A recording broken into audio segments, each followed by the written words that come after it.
Bismillahirrahmanirrahim. Assalamualaikum warahmatullahi wabarakatuh. Bagaimana kabarnya?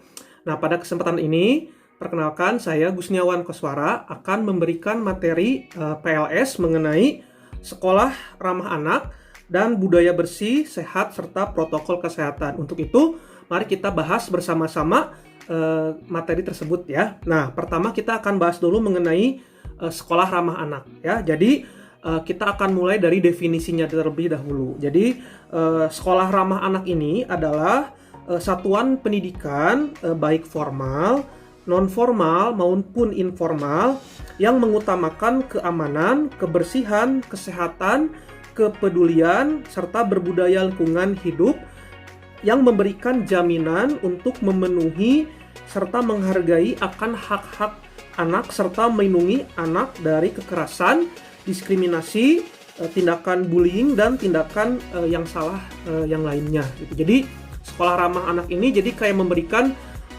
keselamatan, keamanan kepada anak untuk belajar agar bisa mendapatkan pendidikan yang diharapkan gitu ya. Nah, terus bagaimana sih latar belakang kenapa dibentuknya sekolah ramah anak ini? Jadi latar belakangnya itu karena sebenarnya kesuksesan seorang siswa itu ternyata dipengaruhi oleh banyak faktor ya. Nah, salah satunya adalah faktor dari pendidikan atau sekolah. Nah, kita sering melihat gitu ya. Kadang-kadang banyak berita-berita di media massa, di media sosial bahwa misalkan seorang guru melakukan tindakan kekerasan terhadap siswa, atau misalkan justru ada juga siswa yang melakukan tindakan kekerasan terhadap guru, atau bisa juga misalkan antar peserta didik atau antar siswa melakukan tindakan yang berpotensi membuat kekerasan seperti tindakan bullying ya, saling menghina. Nah, untuk itulah karena banyak tindakan-tindakan yang tidak sesuai ini ya, pemerintah membentuk yang disebut dengan sekolah ramah anak ini. Jadi tujuannya adalah untuk menjamin hak-hak anak selama sekolah sehingga keamanan anak itu bisa terjaga gitu ya. Dan keamanan yang dimaksud ini sebenarnya tidak sebatas kekerasan fisik atau psikis ya, tapi juga tentang keselamatan dalam segi kesehatan. Apalagi sekarang sedang pandemi COVID ini, berarti kesehatan peserta didik itu adalah nomor satu ya. Dan selanjutnya kita akan bahas mengenai prinsipnya. Jadi prinsip dari sekolah ramah anak ini adalah yang pertama yaitu non-diskriminasi ya. Apa itu non-diskriminasi? Yaitu setiap anak itu akan mendapatkan haknya tanpa adanya diskriminasi. Jadi setiap anak itu sama ya, sama rata, tidak ada yang dibeda-bedakan. Jadi tidak boleh ada tindakan diskriminasi atau tindakan yang membeda-bedakan anak atau siswa gitu ya. Yang kedua adalah kepentingan terbaik bagi anak. Jadi sekolah itu pasti yang terpenting adalah bagi siswa atau bagi anak ya. Nah, untuk itu semua kebijakan yang dibuat oleh pemerintah ini itu demi pendidikan dan demi kepentingan siswa dan anak ya. Yang ketiga yaitu adalah hidup secara berkelangsungan dan adanya perkembangan. Artinya adalah bahwa sekolah itu atau pendidikan itu memperhatikan martabat anak dan memberikan jaminan akan perkembangan setiap anak. Jadi kalau misalkan anaknya tidak nyaman gitu ya, tidak aman, otomatis perkembangannya juga tidak akan baik gitu ya. Nah, untuk itu dibuatlah sekolah ramah anak ini. Terus yang keempat yaitu penghormatan terhadap pandangan anak. Maksudnya adalah menghormati setiap pandangan anak yang berpengaruh pada perkembangan. Jadi maksudnya di sini adalah setiap anak kan memiliki pendapat, memiliki pemikiran. Nah, untuk itu sekolah atau dunia pendidikan itu harusnya bisa menampung hal tersebut. Jadi siswa tuh pengen seperti apa belajarnya. Nah, itu ditampung oleh guru maupun sekolah ya. Dan yang terakhir adalah yaitu pengelolaan yang baik. Artinya adalah jaminan akan keterbukaan, akuntabilitas, partisipasi dan supremasi hukum di sekolah ya. Nah, itulah prinsip dari sekolah ramah anak ini. Dan yang terakhir yaitu adalah konsep dari sekolah ramah anak ya. Nah, jadi konsep dari sekolah ramah anak ini ada rumusnya atau ada singkatannya, yaitu adalah barisan ya. Barisan itu dari kata B artinya bersih, A artinya aman, R artinya ramah, I artinya indah, I-nya satu lagi inklusif, S sehat, A. Asri, dan N artinya nyaman. Nah, itulah materi mengenai sekolah ramah anak. Materi selanjutnya yaitu adalah tentang budaya bersih, sehat, dan protokol kesehatan di dalam dunia pendidikan dan sekolah. Ya. Nah, kita tahu sekarang kan sedang Indonesia maupun dunia ya sedang mengalami yang disebut pandemi COVID. Untuk itu saya sarankan kepada kalian untuk selalu menjaga kesehatan ya. Jangan lupa menggunakan masker, memakai hand sanitizer, dan jangan berkerumun ya teman-teman. Nah, kita akan bahas dulu yang pertama yaitu tentang perilaku sehat untuk mencegah corona ya. Mungkin ini kalian sudah tahu ya materi-materi ini, tapi saya akan mengingatkan kembali ya. Jadi bagaimana sih cara sehat untuk menghindari atau mencegah terserangnya dari COVID atau corona ini ya.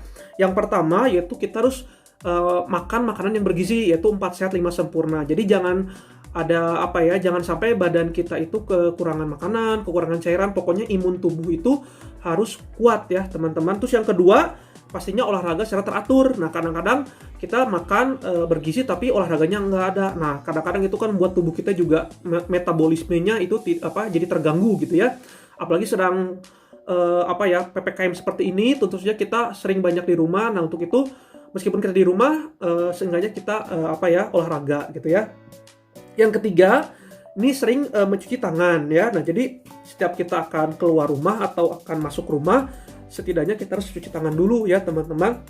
Atau kita datang ke tempat umum, misalkan ke pasar atau ke swalayan, ke masjid gitu ya, ke tempat ibadah, kita harus mencuci tangan terlebih dahulu ya. Terus yang keempat yaitu hindari menyentuh wajah. Nah, kadang-kadang salah satu saluran terserangnya corona itu kan dari masuknya ke wajah gitu ya, maksudnya ada hidung atau mata. Jadi kita harus menghindari itu tangan kita, apalagi kalau tidak bersih. Jadi pokoknya kalau kita baru dari luar rumah, langsung cuci tangan, cuci kaki, cuci muka, tapi menggunakan air yang mengalir dan kalau bisa menggunakan sabun ya. Terus yang kelima yaitu adalah menggunakan masker ya teman-teman. Jadi pokoknya kalau keluar rumah kita harus menggunakan masker, itu wajib sekali ya. Bahkan sekarang disarankan itu maskernya itu ada yang sampai 2 atau 3 lapis. Tapi setidaknya kalau misalkan kalian punya satu ya tidak apa-apa, tapi jangan sampai dibuka ya maskernya. Yang keenam pastinya istirahat yang cukup ya. Jadi kita misalkan sudah melakukan kegiatan, jangan sampai kita malamnya banyak begadang gitu ya. Nah, itu harus dihindari karena kita harus istirahatnya yang cukup, karena kalau kita sakit sedikit, nah jadi kalau bisa kita menghindari faktor-faktor yang menyebabkan tubuh kita sakit. Nah, salah satunya adalah kita harus istirahat dengan cukup ya. Terus yang ketujuh, ada etika ketika kita batuk dan bersin gitu ya. Jadi jangan sampai batuk dan bersinnya misalkan di tempat umum itu pokoknya jangan sampai lendir-lendir dari mulut kita atau hidung kita itu sampai kena ke orang lain gitu ya, karena itu takutnya kita menyebarkan corona ya. Terus yang kedelapan pastinya menjaga kebersihan lingkungan. Nah, lingkungan kita itu bisa lingkungan rumah, jadi sekarang itu kita sering bersih-bersih gitu ya, atau lingkungan tetangga gitu ya. Jadi sering-sering kita membuang sampah itu harus ke tempatnya, jangan sampai sembarangan ya. Dan yang terakhir adalah menghindari berkerumun dan jaga jarak aman. Jadi kalau bisa, kita kalau misalkan tidak ada kegiatan yang penting, kita jangan sampai keluar rumah itu atau berkerumun itu harusnya dihindari gitu ya. Kalaupun kita terpaksa ke sana, kita terpaksa keluar rumah, ya kita menjaga jarak minimal 1,5 meter misalkan ya. Jadi pokoknya itu jangan sampai kita sering-sering nongkrong gitu ya. Kalau misalkan nongkrongnya tidak ada manfaat, lebih baik di rumah lah ya, tidur aja gitu, seperti itu ya. Nah, itulah beberapa kiat-kiat atau cara bagaimana kita mencegah corona ini ya. Lalu kita akan lanjutkan ke protokol kesehatan sekolah jika sekolahnya tatap muka ya. Jadi ini kalau kita sekolahnya tatap muka, saya akan menjelaskan beberapa protokol-protokolnya atau cara-caranya bagaimana kita bisa berkegiatan dengan sehat dan terhindar dari corona ya. Nah, yang pertama kita protokol kesehatan sebelum kita berangkat sekolah ya. Yang pertama yaitu kita harus sarapan dengan makanan yang bergizi. Jadi jangan sampai kita misalkan nanti kalau misalkan kita sudah dibuka PPKM dan sekolah boleh offline atau sekolah normal biasa, yang pertama kita kalau mau berangkat sekolah harus sarapan dulu ya. Jadi jangan kita membeli makanan misalkan dari luar gitu ya, apalagi makan di angkot atau di kendaraan umum, itu kalau bisa dihindari ya, karena kan kita menggunakan masker kan. Terus yang kedua, pastikan diri kita sehat. Jadi jangan sampai kalian misalkan udah ada gejala-gejala COVID atau sakit, demam, batuk, pilek, sesak napas, kalian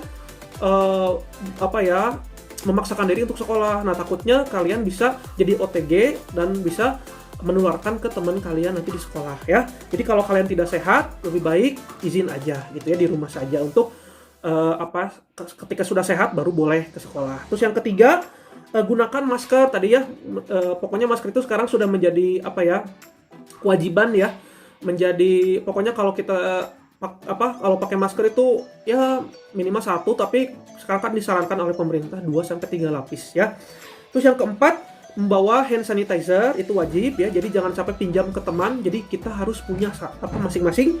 Terus yang kelima, membawa makanan dan alat makan atau alat minum sesuai kebutuhan. Jadi kita jangan sampai pinjam ke orang lain kayak alat makan atau alat sholat gitu ya. Jangan sampai ya. Terus yang keenam, wajib membawa perlengkapan pribadi seperti alat belajar. Jadi nanti kalau kalian sekolah itu tidak ada lagi kalian minjem pensil, minjem pulpen atau minta kertas, itu nggak boleh. Jadi kalian itu harus sendiri punya alat-alatnya sendiri gitu. Itu untuk menghindari penularan COVID ini. Terus alat ibadah misalkan ya kayak sarung atau mukena juga harus sendiri. Alat olahraga misalkan baju olahraga kayak gitu juga sendiri, dan itu tujuannya agar kita tidak meminjam ke teman lain seperti itu ya. Nah, bagaimana kalau selama kita perjalanan? Jadi kita akan bahas dulu sekarang yang protokol selama perjalanan dari rumah ke sekolah ya.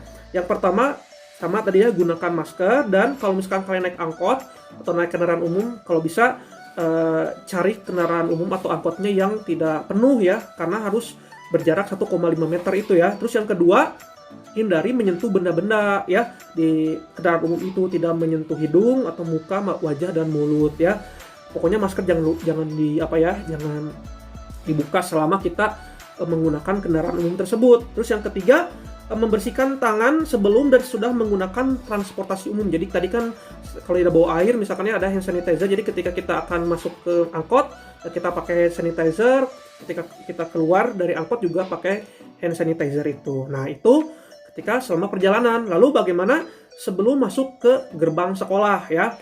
Nah, kalau protokolnya itu yang pertama, kalau kalian diantar sama orang tua atau sama ojek atau sama saudara, itu pengantarannya itu hanya sampai di lokasi yang ditentukan. Misalkan, jadi jangan sampai yang ngantar kalian itu masuk ke lingkungan sekolah ya. Yang kedua, ikuti pemeriksaan kesehatan ya. Jadi nanti akan ada pengukuran suhu tubuh. Lalu misalkan kalau dilihat sama satpam atau yang piket, kalau ada gejala batuk, pilek, demam, dan sesak napas, otomatis itu udah boleh masuk ke lingkungan sekolah ya.